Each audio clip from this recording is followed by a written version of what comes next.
I use SEO to make over $500,000 every single month for Shopify stores in my agency. These specific SEO strategies have helped me grow the organic search revenue of brands from $12,000 a month to $74,000 a month, $43,000 a month to $72,000 a month, and even $3,000 a month to over $200,000. And today, I'm going to be revealing the exact tactics behind every single one of these money printing strategies. All of these are bespoke, custom to these individual brands, but the principles behind them are identical and can absolutely be replicated to help your brand hit its first $100,000 a month. So, who am I and how do I do it? My name is Cromwell, and I've spent the last 4 years consistently helping Shopify brands get off of the paid ads hamster wheel, Meta, TikTok, and Google, and get their margins back with thousands of extra dollars in organic search revenue. I'll break down everything into the 4 key parts that make my SEO strategies so effective. The first step is easily the most overlooked part in e-commerce. Everyone wants to get straight into, ChatGPT hacks or building hundreds of free backlinks with AI, but they forget this one critical step. And no matter how good the rest of your SEO strategy is, it'll be massively stunted if this step is overlooked or skipped. You can do everything right for 6, 9, 12, 18 months, whatever it is, and realize that you've not made any progress because you ignored step 1. Without further ado, the first step of every single successful e-commerce SEO campaign is a full website audit. Before I do any keyword research, write any content of any kind, build any backlinks, internal links, anything like that, or even make any promises to clients, I audit the website to understand exactly what I'm dealing with and where, if at all, current opportunities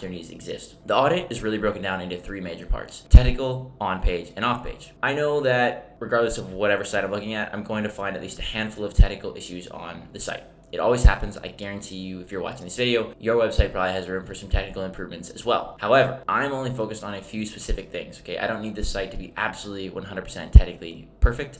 I'm focused on site structure, broken links, indexing issues, duplicate then content issues, and schema setup. There are hundreds, if not thousands, of other elements of technical SEO, and if you're very well versed in that stuff, obviously you could spend your time on that, but truth be told, I don't see the value in worrying about it for most e-commerce brands. The ones I mentioned are the big needle movers, and I want to focus on those. So after I've done that, fix those, I move on to the on-page component of the audit. I separate all of the findings into 2 categories: existing and new opportunities. If for example, I see a page that's not fully optimized on the site, that's an existing opportunity because the page is already there. It just needs, some tweaks or improvements. If, I'm doing keyword research and I find a keyword that maybe the brand hasn't targeted yet that they should be targeting, that's an entirely new opportunity, right? Because it's not actually on the site. I evaluate all the money pages and blog content really as parts of a whole of the site, and then I figure out how to maximize both sets of opportunities together. The final step of part 1 is the off-page section of the audit. I look at the site's entire backlink profile. I compare it against their competitors. I also look to see how spammy it is, anchor variation, top pages that are linked, internal linking structure, and a few other elements of their backlink profile. After this audit is done, I really have a full visual of where the site is at this current moment in time.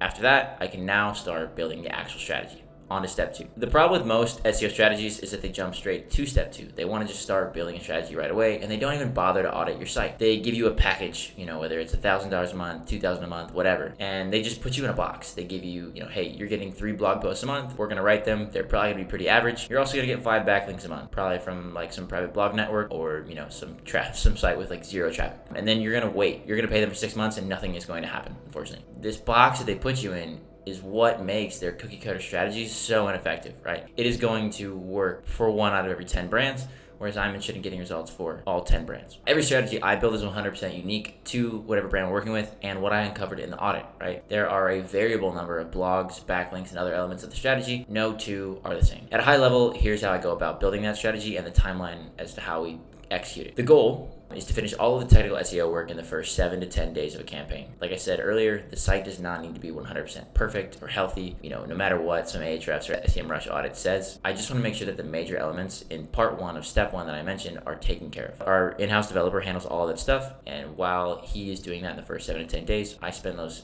exact same timeline further sorting through the on-page and off-page opportunities. In the interest of speed, I always prioritize the existing on-page opportunities over the new on-page opportunities. Why? It's much faster operationally to update a page, like a product page, collection page, blog post, whatever, to help it rank higher than it is to create an entirely new page. Brands love to see wins come early, right? And if I just update a page, like rewrite the copy, update the meta title, I add a few internal links to it, right? I can see rankings improve in a matter of days, as opposed to spending a few days trying to write a whole new page. So clients love to see the early wins. We maximize every single existing opportunity before turning our attention to new ones. I essentially want to squeeze everything we can out of the site before we start doing anything new to it. I follow the same principle with off-page, right? I can increase rankings and traffic in a matter of days, like up to a week really, by adjusting the internal link structure rather than waiting weeks or months for Google to index new backlinks we build. I'm also like, you have to pay for backlinks, right? I can build internal links and get wins like without spending a single extra dollar. That being said, our backlink campaigns do get launched at the start of week 2 of a new campaign, and we usually start to land links by week 3. All the while,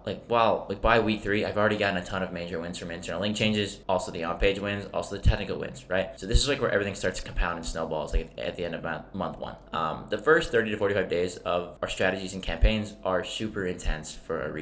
I like to move fast. I like to get a ton done in month 1, and at this point is when we enter step 3, which is really pouring fuel on the fire. Compared to most other agencies, at least SEO agency I've spoken to, like other founders I know, we probably do more in the first month of a campaign than they'll do in the first 3, 4, 5 months. We don't stop there. We've lit this massive fire, and now it's time to consistently pour fuel on it. So what does this mean? Publishing 4 to 6 new, maybe 8 new blogs every month, building 6, 10, 15 new backlinks each month, updating internal links as we add this new content and land more backlinks, and further optimizing money pages as they enter the top 15 to 20 rankings. The only goal in this phase, which is like months 2, 3, is to push the focus money collections into the top 3 spots. Okay, this is the point where they start driving revenue. Page 1 is great. Those are that's definitely a phase or a stage of winning. But top 3 is where the money starts to roll in. So that's what I'm focused on. At this point is where we start to see major traffic improvements, which is right before we enter step 4, analyze and iterate. Step 3 typically occurs like I said, between months 2, 3, 4, 5, maybe 6, depending on the brand and the level of competition we're dealing with in the SERPs. By month 6, I typically expect brands to be on page 1 or at the very least the top 12 spots. Number 10 and number 12 are more or less the same to me. Once they're here,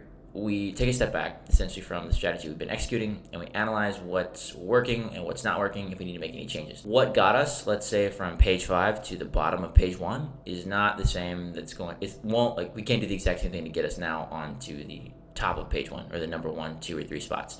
At least not as quickly as I'd like, right? Once we're on page 1, like clients can sense how close we are, right? And I want to capitalize on that, and I want to deliver faster wins. So though it does depend per brand, we typically tend to slow down our blog publishing from 4 to 6. Maybe we'll go to like 2 to 4, for example, and we increase our link building efforts. We also adjust the actual copy on the target collections. We use data from Google Search Console with this. We have a really solid framework for this and a really good process. Without fail, this particular trick helps us jump 2 to 3 spots minimum. So back to the, how I view spot number 10 and spot number 12 the same. Like if we're in spot number 10 or if we're in spot number 12 and we run this Google Search Console strategy or process, we're going to now be on page 1. Like that's why I consider them more or less the same. We also make adjustments to internal linking. We'll become more aggressive with anchor text to force particular pages upwards. And once we inevitably reach those top 3 spots, we work to widen the moat by building more branded anchors and finding other ways to maximize our position, either by ranking the same page for more keywords or building out new pages for the brand's ICP to rank for related keywords and bring in other personas. Now, as I mentioned at the beginning of this video, this is the exact process I use to build money printing strategies for dozens of Shopify brands that we work with at our agency. If you want to have a quick chat about scaling your Shopify brand, book a call, links in the description. Peace.